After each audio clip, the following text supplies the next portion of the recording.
Hi. Hello. నమస్తే అందరికీ. ఇప్పుడు మనం చెప్పుకోబోతున్న story 'I'm in love' episode 53. Nandini ఇంకా స్పృహలోకి రాకపోవడంతో వంశీ ఆర్ఎంపీ డాక్టర్‌ని పిలవడంతో అతడు వెంటనే వచ్చి నందినిని చెక్ చేశాడు. ఆమెకి మెలకువ వచ్చేలా. ఒక ఇంజెక్షన్ వేయగానే ఆమె లేచి కూర్చుని భయంగా వంశీని, అక్కడ ఉన్న డాక్టర్‌ని చూస్తూ ఉంటే అప్పుడే వంశీకి ఫోన్ రావడంతో బయటికి వెళ్ళాడు. "మీకు పీరియడ్స్ మిస్ అయ్యి ఎన్ని డేస్ అవుతుంది? మీరు ప్రెగ్నెంట్ అని నాకు అనుమానంగా ఉంది" అని డైరెక్ట్‌గా అతడు అడగడంతో అప్పుడు గాని గుర్తుకు రాదు నందినికి తనకి పీరియడ్స్ మిస్ అయిన సంగతి. అప్పుడు గుర్తొచ్చి భయంగా అతడిని నందిని చూస్తూ ఉంటే, "వంశీ గురించి నాకు తెలుసు. నేనేదైనా నీకు హెల్ప్ చేసినా కూడా నన్ను చంపేస్తాడు. కాబట్టి మీ గొడవలేంటో నాకు తెలియదు కానీ, మీరు ప్రెగ్నెంట్ అని నాకు మాత్రం అనుమానంగా ఉంది. నేను వెళ్తున్నాను. మీరు మెలకువలోకి రావడానికి మాత్రమే ఇంజెక్షన్ వేశాను నేను. ఇదిగోండి ప్రెగ్నెన్సీ కిట్. ఒకసారి టెస్ట్ చేస్తే మీకే తెలుస్తుంది" అని ప్రెగ్నెన్సీ కిట్ నందిని చేతిలో పెట్టి, "ఇక నేనొస్తాను. మీరు ప్రెగ్నెంట్ కాబట్టి జాగ్రత్తగా ఉండండి అని మాత్రమే చెప్పగలను" అని డాక్టర్ బయటికి వచ్చి వంశీ దగ్గర డబ్బులు తీసుకొని వెళ్ళిపోయాక,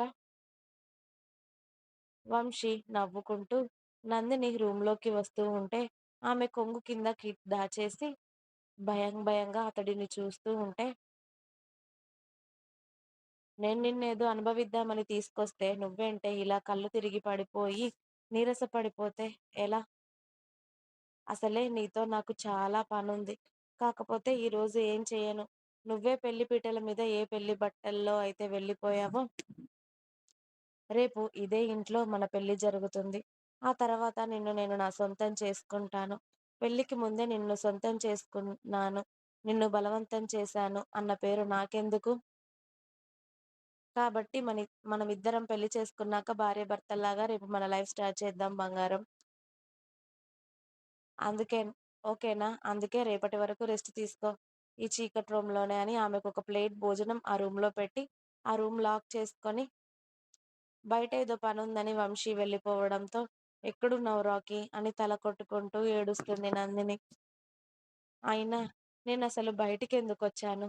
నిజంగా నాకు బుద్ధి లేదు. ఇంట్లో ఉంటే ఇదంతా జరిగేదా? అసలు ఎప్పుడూ లేనిది నాకు బయటికెందుకు రావాలి అనిపించింది అని నందిని ఏడుస్తూ, "నిజంగా నేను ప్రెగ్నెంట్‌నా? పీరియడ్ మిస్ అయ్యి చాలా రోజులవుతుంది. కానీ నాకెలాంటి సింప్టమ్స్ లేవు కదా! ఒకవేళ వస్తే రాఖీ బిడ్డ నా కడుపులో పెరుగుతున్నట్టు, ఒకవేళ రాకపోతే" అని ఆ ఊహ కూడా నచ్చనట్టుగా నందిని ఏడుస్తూ, చేతుల్లో ఉన్న కిట్ గట్టిగా పట్టుకొని టెస్ట్ చేసుకుంటే తెలుస్తుంది కదా!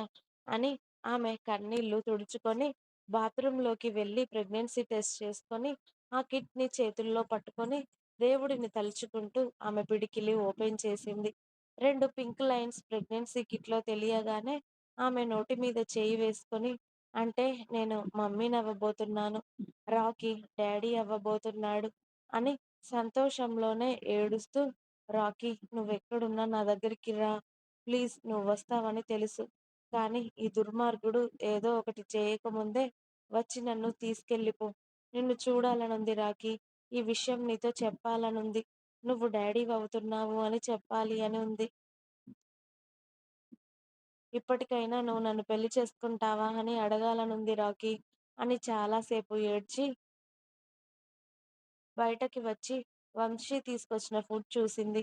కానీ అందులో ఏమైనా కలిపి తననేమైనా చేస్తే అని ఆ ఫుడ్ కూడా తినకుండా అలాగే ఉంటుంది నందిని తెల్లారే వరకు. ఇక్కడ నందిని వాళ్ళ ఊరికి వెళ్లి ముందుగా వంశీ ఇల్లు, ఆ తర్వాత నందిని వాళ్ళ ఇంట్లోకి వెళ్లి ఇంట్లో ఎవరు ఉన్నారు అని చూడకుండా డోర్ పగలగొట్టి మరి ఇంట్లోకి వెళ్లి, "మీ అల్లుడు నందిని ఎక్కడ?" అని నందిని పేరెంట్స్‌ని, అలాగే నందిని తమ్ముడు కునాల్‌ని అడుగుతూ ఉంటే, అతడే రాకీ అని అర్థమైన కునాల్‌కి వంశీ నందినిని తీసుకెళ్ళాడు అని అర్థమైంది.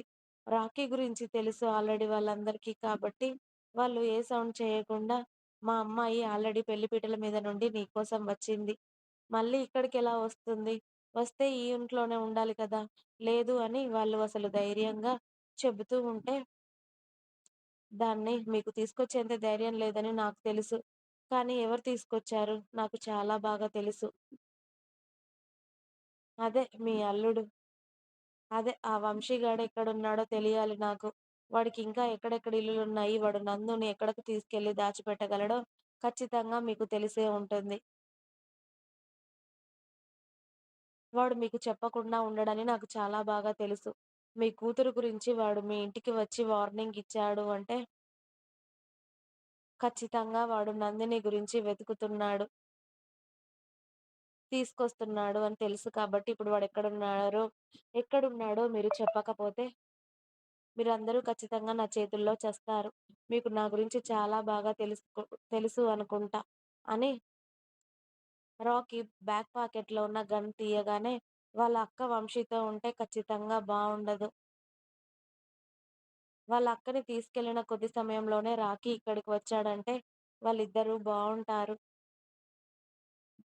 అని అర్థం చేసుకున్న కునాల్ వంశీ ఎక్కడ ఉండగలడో 2, 3 ఊర్ల పేర్లు, అక్కడ అతడికి ఇల్లు ఎక్కడ ఉందో వాటి అడ్రెస్‌లు మొత్తం చెప్పాడు. 2, 3 ఊర్లల్లో కాస్త పొలాలు, భూములు, స్థలాలు ఉన్నాయి వంశీకి. అందుకే కాస్త కొవ్వు, డబ్బులు ఉన్నాయి అని ఆ!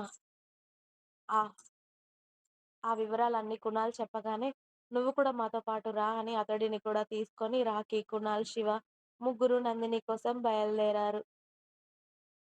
ముందుగా 2 ఊర్లకు వెళ్తే అక్కడ నందిని ఉండదు. అవి కాస్త దూరం. వాళ్ళు ఆ ఊర్లో వెతికేసరికి మెల్లిగా ఉదయం కావస్తుంది. 2 ఊర్లలో లేడంటే ఖచ్చితంగా ఊర్లోనే ఉంటాడని అర్థమైనప్పుడు, ఖచ్చితంగా అక్కడే ఉంటాడు అని వంశీ అని చెప్పగానే ముగ్గురు ఆ ఊరికి బయలుదేరేసరికి పూర్తిగా తెల్లారింది. ఇలా తెల్లారిందో లేదో ఉదయాన్నే నందిని రూమ్‌లోకి వెళ్లి ఆమె మొహం పైన పెళ్లి చీర విసిరేసి, "ఏ పెళ్లి బట్టల్లో అయితే నువ్వు నన్ను వదిలి వెళ్ళావో, అదే పెళ్లి బట్టల్లో నేను మళ్ళీ నిన్ను పెళ్లి చేసుకొని నా ఊరికి గర్వంగా తీసుకెళ్తాను. వాడు నిన్ను పెళ్లి చేసుకోలేదని అర్థమైంది. ఇక మిగతాదంటావా? అది నాకనవసరం. అవసరం లేదు. నువ్వు నా కాళ్ళ కింద పడి, నువ్వు రోజు నాకు సుఖమివ్వడం కావాలి అని కాస్త చెండాలంగా మాట్లాడి, 5 నిమిషాల్లో వస్తాను. ఆ చీర కట్టుకొని రెడీగా ఉండు. లేకపోతే నీకు మామూలుగా ఉండదు అని వార్నింగ్ ఇచ్చి వంశీ కిందికి వెళ్లి పెళ్ళికొడుకులా రెడీ అవుతూ ఉంటే, నందినికి ఆ చీర చూసి కంపరంగా అనిపించింది. వంశీ మాటలకు భయంగా అనిపించి, రాకీ ఎక్కడున్నావు? నన్ను తీసుకెళ్ళు అని మనసులోనే ఏడుస్తూ ఉంటుంది. అలా అరగంట తర్వాత వంశీ పైకి వెళ్ళేసరికి నందిని ఏడుస్తూ కూర్చోవడంతో కోపం వచ్చి ఆమెని లాగి నిలబెట్టి, "ఏంటే కథలు పడుతున్నావా? రెడీ అవ్వమంటే మళ్ళీ నీ రంకు మొగుడు దగ్గరికి వెళ్ళాలి అని చూస్తున్నావా? ఈసారి ఆ ఛాన్స్ నీకు నేనివ్వను. నిన్ను నా దాన్ని చేసుకున్నాక ఇంకెవ్వడూ నిన్ను తీసుకెళ్ళలేడు. ఈ చీర కట్టుకుంటావా లేదా?" అని ఆమెని కొట్టబోతూ ఉంటే అప్పుడే రాకీ చెయ్యి అతడిని గట్టిగా పట్టుకుంది.